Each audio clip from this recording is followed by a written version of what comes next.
कि हम जुल्म जाति स्वीकार नहीं करेंगे और हम आरक्षण पे किसी भी तरह का हमला स्वीकार नहीं करेंगे। मैं एक बात और स्पष्ट करना चाहता हूँ, ये हमारे भाइयों का मामला है। हम बेवकूफ नहीं कि अपने भाइयों से लड़ेंगे।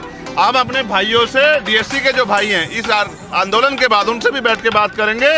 अब हमें किसी बंदर की जरूरत नहीं कि वो रोटियों को बंटवारे में इंसाफ करे। हम सरकार की नीयत को जानते हैं, समझते हैं। हमें सरकार की नीयत, इन सरकारों को, मानववादी सरकारों को दिन में तारे दिखा देंगे, ना भाईचारा टूटने देंगे, ना अपने अधिकार जानते हैं। मैंने सड़कों की लड़ाई नहीं छोड़ी है।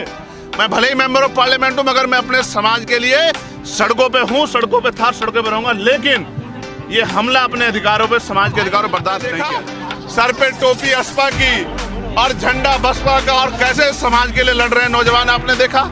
ये हमारी लड़ाई अधिकारों की है, पार्टियों की लड़ाई नहीं है। और बहन जी हमारी हमेशा सम्मानित है हमारे लिए। बहन जी, आदिवासियों को उसमें से 3 या 4% पूरा हुआ। आज तक आपने हमारे हकमारी को रोका ही नहीं। जो डकैती हमारे अधिकार है उसको आपने रोका नहीं। तो आपकी मनसा पे हमें शक है। हमें अपने भाइयों को अगर अधिकार मिलता, उसका कोई विरोध हम लोग नहीं करते। हम तो चाहते हैं कि हमारे भाइयों को अधिकार मिले और हमारी जो एकता है वो बनी रहे। लेकिन हम उनको सरकार की कठपुतली नहीं बनने देना चाहते।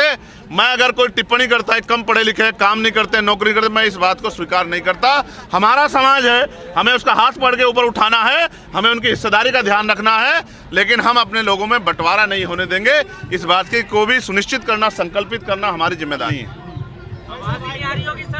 कुछ लड़ाइयाँ ऐसी होती हैं जो समाज हित में लड़नी पड़ती।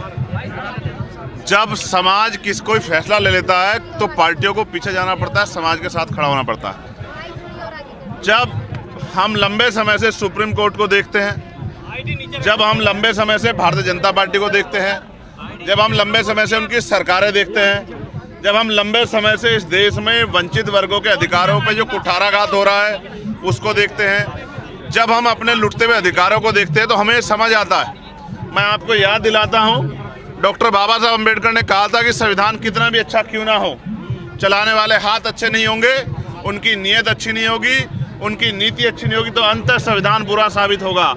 आज हम ये देखते हैं, जिस तरह से लेटर एंट्री करके, जिस तरह से निजीकरण करके, जिस तरह से संविदा, ठेकेदारी, आउटसोर्सिंग करके आरक्षण को पिछले चोर दरवाजे से खत्म किया जा रहा है, ये किससे छिपा हुआ नहीं है।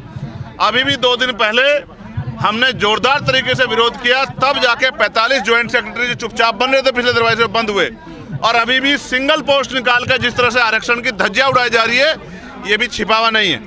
आज का जो बंद है, ये बंद सरकार को चेताने के लिए, सरकार को संदेश है, राज्य सरकारों को भी और केंद्र सरकारों को, कि वो दिन चले गए कि एक लाठी से कोई पूरे गाँव को हेक देता था, वो दिन चले गए।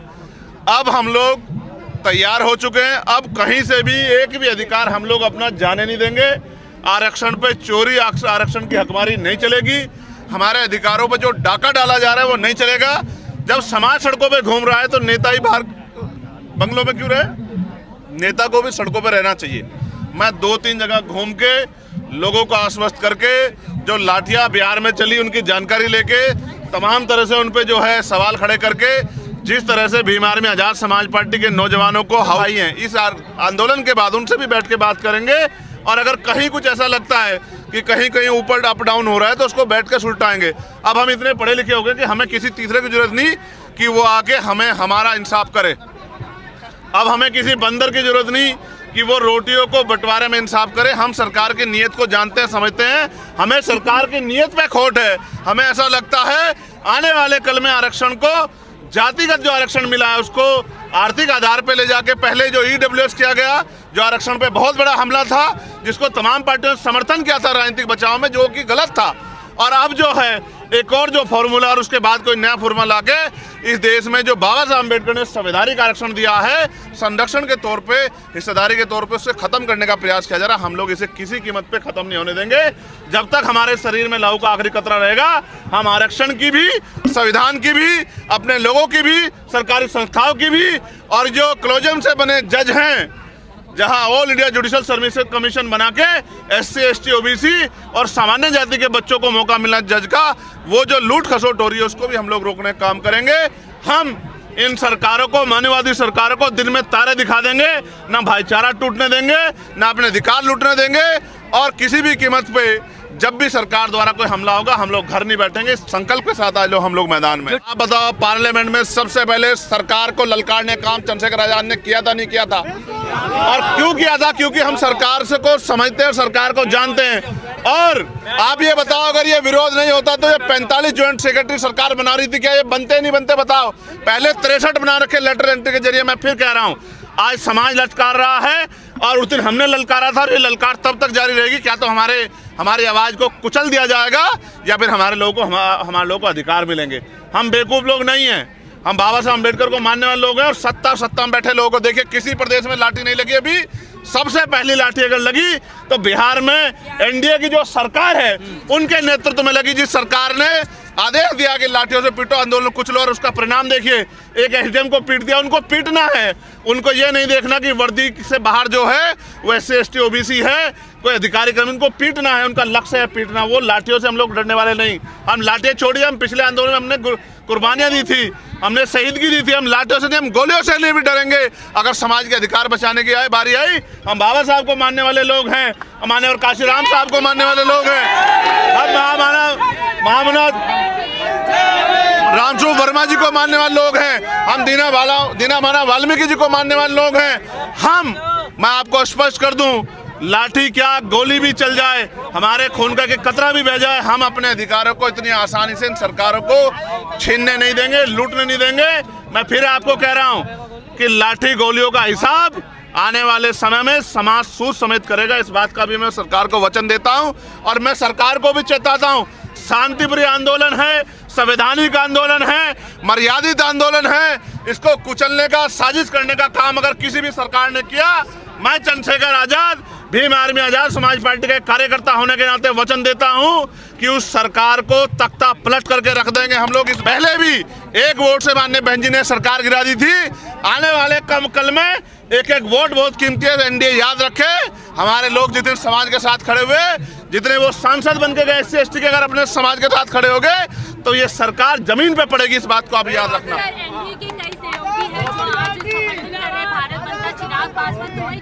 इसका विरोध कर रहे हैं, कह रहे हैं हमारी जाति अलग है। इसको कैसे देखते हैं कि आने वाले समय में एनडीए में फूट हो सकती है? देखिए, मैं फिर कह रहा हूँ, जिसे समझ आ रहा है वो विरोध कर रहा है, और जिनको नहीं समझ आया उनको अपने भाइयों को हम लोग बिठा के वार्ता करके टेबल टॉक करके समझाएंगे।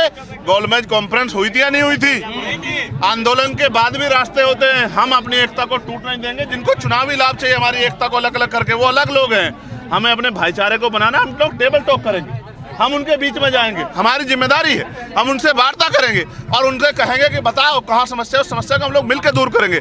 आप बताओ, अगर किसी के बड़े भाई को हक मिलेगा, क्या छोटा भाई विरोध करेगा? या किसी के छोटे भाई को हक मिलेगा, क्या बड़ा भाई विरोध करेगा? सवाल ये है, आप इसको इस तरह समझो, 13 पॉइंट रोस्टर आया था, हम लोगों ने सामूहिक रूप से विरोध क्यों किया? कि अभी आरक्षण की वजह से 6ठा पद हमें मिलता है।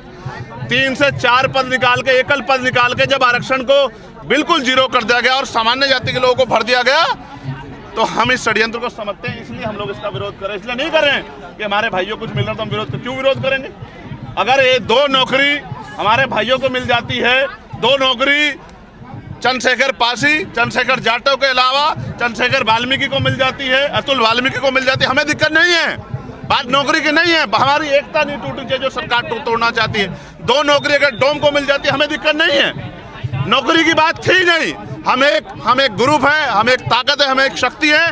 उस शक्ति को हम लोग किसी भी कीमत पे नहीं जाने देंगे। लड़ाई ये थी कि भारतीय जनता पार्टी को हटा के देश बचाना है। अब लड़ाई कुछ और है। आने वाले चुनाव में आपको सबको पता लग जाएगा कि समाज क्या सोचता है। समाज बहुत सारे लोगों के चेहरों से पहले ही उनके चेहरे बेनकाब हो चुके हैं, इसमें कुछ छिपा हुआ नहीं है। हमने डिमोशन जो हुआ वो भी देखा, हमने बहुत कुछ देखा, हमने ये सरकार भी देखी, इससे पिछली भी देखी, हमने सब कुछ देखा। लेकिन याद रखें, सरकार हम बच्चे नहीं हैं। ये जो पसीना बह रहा है, इसकी जगह अगर खून भी देना पड़ा अपने अधिकारों को बचाने के लिए तो देंगे। इन सरकारों को दिन में तारे दिखाने पड़े। मैं आपको फिर कह रहा हूँ, अशोक भाई, राहुल भाई, गजेंद्र भाई, अभी 11 सितंबर बाकी है। मेरी बात को आप याद रखना। एक दिन में अगर सरकार नहीं सुनेगी तो 11 सितंबर को सुनेगा। और मैं वचन दे कह रहा हूँ, जिस दिन पार्लियामेंट का सेशन आएगा, इतनी ताकत से हम लोग उतरेंगे कि सरकार को मजबूर कर देंगे कि संविधान के आरक्षण को संविधान की 9वीं सूची में डाला जाए और पूरा बैकलॉग भर के ये जो हमला हो रहा है, इस हमले को बंद किया जाए। आप लोग ध्यान रखना, मैंने सड़कों की लड़ाई छोड़ी नहीं है। आप जानते हैं, मैंने सड़कों की लड़ाई नहीं छोड़ी है। मैं भले ही मेंबर ऑफ पार्लियामेंट हूं, मगर मैं अपने समाज के लिए सड़कों पे हूं, सड़कों पे था, सड़कों पे रहूंगा। लेकिन ये हमला अपने अधिकारों पे, समाज के अधिकारों पर बर्दाश्त नहीं। सरसों के साए में घनघोर जवानी पलती है और इतिहास उधर झुक जाता है जिस ओर जवानी चलती है। आज जवान नौकरी नहीं देख रहा है, आज जवान समाज का हित देख रहा है। आज जवान जो है अपने देश के बारे में सोच रहा है। आज अब जो देश का जवान इकोनॉमी के बारे में सोच रहा है, आज देश का जवान बेरोजगारी महंगाई के बारे में सोच रहा है, आज देश का जवान सामाजिक न्याय के बारे में सोच रहा है। और ये वो नौजवान है जिसने 2 अप्रैल 2018 को शहीदगी दी थी। सारी सीटों पे चुनाव लड़ेंगे क्या? ये पार्टी का फैसला है, मैं यहाँ बैठ के इस पे कुछ कह दूं। अच्छा, पार्लियामेंट के भीतर चल रहा है कि भाजपा के लोग कमरे में पड़ के क्या क्या सोच रहे होंगे। आज तो मेरे दिल में चल रहा है कि भाजपा के लोग कब जो है सेशन बुला के अपने फैसले पे विचार करेंगे। आज तो मेरे मन में चल रहा है। आज मैं कोई राजनीतिक बात नहीं करना चाहता, मेरी बराबर में कोई चाहे। आज आपने देखा सर पे टोपी असपा की और झंडा बसपा का, और कैसे समाज के लिए लड़ रहे हैं नौजवान, आपने देखा। ये हमारी लड़ाई अधिकारों की है, पार्टियों की लड़ाई नहीं है। और बहन जी हमारी हमेशा सम्मानित है हमारे लिए। बहन जी महापुरुष हैं। हम किसी की बातों में आके अपनी नेता को बुरा नहीं कह सकते हैं, हम बेवकूफ़ लोग नहीं हैं। वो हमारी नेता थी, नेता हैं और नेता रहेंगी। लेकिन हमें अपने दायित्वों को निभाना है, हमें अपनी जिम्मेदारी को अदा करना है। हम लड़ने के लिए नहीं है, हम एकजुट होकर अपने अधिकारों की रक्षा करने के लिए राजनीति कर